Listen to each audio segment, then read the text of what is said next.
आज सुबह फिर से एक ऐसी खबर निकलकर सामने आई जिसने हरियाणा की कानून व्यवस्था पर सवाल खड़े कर दिए। नफे सिंह राठी जो आईएनएलडी से हरियाणा के प्रदेश अध्यक्ष है, साथ ही पूर्व विधायक जो है वो भी रह चुके हैं, लेकिन उनकी गोलियों से भूनकर हत्या कर दी गई। कल शाम 5:15 बजे की जानकारी है कि फॉर्च्यूनर गाड़ी से नफे सिंह अपने सुरक्षाकर्मी, अपने एक समर्थक, अपने ड्राइवर के साथ गुजर रहे थे।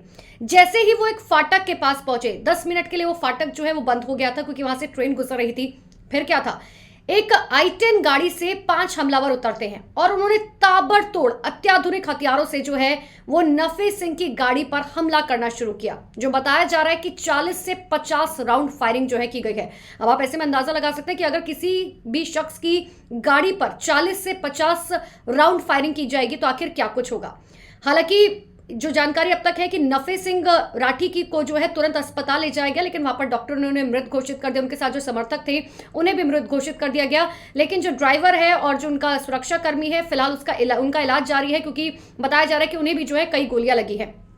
लेकिन इन सब के बीच में अब राजनीति जो है वो अपने चरम पर है, क्योंकि देखिए नफे सिंह राठी के जो बेटे हैं वो लगातार ये बात कह रहे हैं कि बहुत दिनों से जो है ये बात हम लगातार सरकार के सामने कह रहे थे, हम पुलिस प्रशासन को कह रहे थे कि भाई मेरे पिता को जो है वो ज्यादा सिक्योरिटी की जरूरत है, हम लगातार इस बात की मांग करें, लेकिन बावजूद इसके सिक्योरिटी उन्हें नहीं दी गई। उनके पास सिर्फ एक सुरक्षा कर्मी था और उनके बेटे ये कह रहे हैं कि अगर शायद आज उनके पास सिक्योरिटी होती तो मेरे पिता जो है वो जिंदा होते। लेकिन इन सब के बीच में हरियाणा के मुख्यमंत्री मनोहर लाल खट्टर ने एक ट्वीट किया जिसमें उन्होंने परिवार को इस बात का आश्वासन दिया है कि देखिए जो भी दोषी होगा उसे बख्शा नहीं जाएगा, क्योंकि हरियाणा में कानून व्यवस्था जो है वो बहुत ज्यादा कठोर है और हम ये कोशिश करते हैं कि जो भी चीजें की जानी है वो अकॉर्डिंग टू द लॉ की जाए।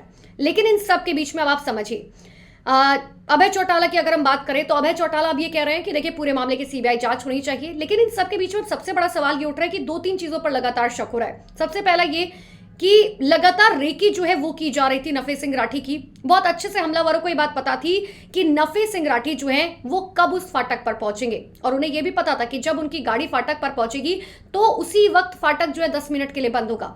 दूसरा सबसे बड़ा सवाल कि नफे सिंह राठी जब वहां पर पहुंचे तो वहां पर कोई सीसीटीवी फुटेज अब तक निकलकर सामने नहीं है। पुलिस को इस बात के लिए बड़ी दिक्कत हो रही है, जबकि आमतौर पर हमने देखा है कि फाटक के आसपास हमेशा सीसीटीवी कैमरेज लगे होते हैं। अब तीसरी बात ये कि आखिर हमलावर कौन हो सकते हैं, तो देखिए जो जानकारी निकलकर सामने आ रही है कि लॉरेंस बिश्नोई और काला जठेड़ी जो है इन सब का नाम जो है इस पूरे मामले में निकलकर सामने आ रहा है। क्योंकि देखिए काला जठेड़ी की अगर हम बात करें तो उनका जो है हरियाणा के कई सारे ऐसे इलाके हैं जहां पर वो बहुत ज्यादा एक्टिव रहे हैं, इस वजह से इनका नाम निकलकर सामने आ रहा है। और काला जठेड़ी जो है वो लॉरेंस बिश्नोई का एक बहुत ही खासम खास रहा है।